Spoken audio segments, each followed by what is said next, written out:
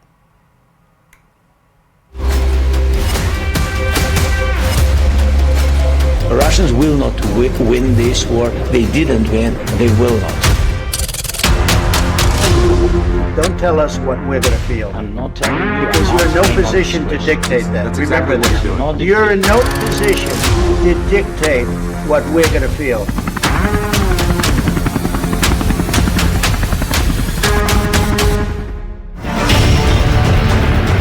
जब दुनिया वेनेजुएला में ट्रंप का तांडव देख रही थी, राष्ट्रपति मादुरो को अगवा करने वाला ऑपरेशन देख रही थी, जब दुनिया यूरोप को हराने के लिए ट्रंप का नेटो ब्रेक प्लान देख रही थी, ग्रीनलैंड को -10 डिग्री में गुस्से से उबलता हुआ देख रही थी, जब दुनिया ईरान में ट्रंप और नेतन्याहू के युद्ध का बंद आंखों से इंतजार कर रही थी, परमाणु कैरियर ईरान की तरफ बढ़ता जा रहा था। ट्रंप के खौफ में दुनिया इजराइल और अमेरिका का ऑपरेशन तेहरान देख रही थी। तभी पुतिन ने किया यूक्रेन पर ऐसा खतरनाक हमला कि जेलेंस्की को भी समझ आ गया कि अब उनकी राजधानी में 100-200 नहीं, 1000-2000 नहीं, बल्कि कीव में ऐसा युद्ध होने वाला है जिसमें 4 लाख से ज्यादा लोगों की मौत तो सामने नजर आ रही है। 4 लाख का आंकड़ा कैसे सामने आया है?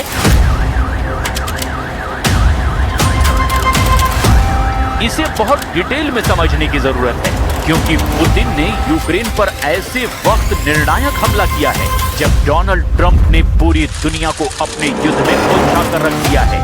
यूक्रेन की ग्राउंड रिपोर्ट में जेलेंस्की को डराने वाली ऐसी खबर है जिसने पुतिन का हौसला और बढ़ा दिया है। यूक्रेन की राजधानी कीव में 15% मकानों को गर्म रखने के लिए संसाधन खत्म हो चुके हैं, या यूं कहें कि कीव में तापमान -10 डिग्री से भी नीचे जा रहा है। तब वहां की 15% आबादी पर ठंड वाला बम फट चुका है। कीव में इन मकानों में रहने वाले करीब 4 लाख लोग मौत का सामना कर रहे हैं। 4 लाख लोग अगर रूस के धमाकों से बच भी गए तो ये कहर ढाती सर्दी और बर्फबारी इन 4 लाख लोगों को खत्म कर देगी।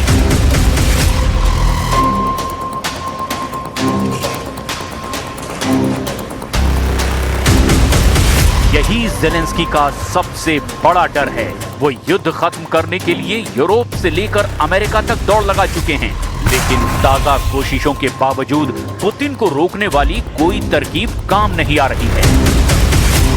यूक्रेन की राजधानी में 1676 रिहायशी इमारतों में इस वक्त हीटिंग वाली सुविधा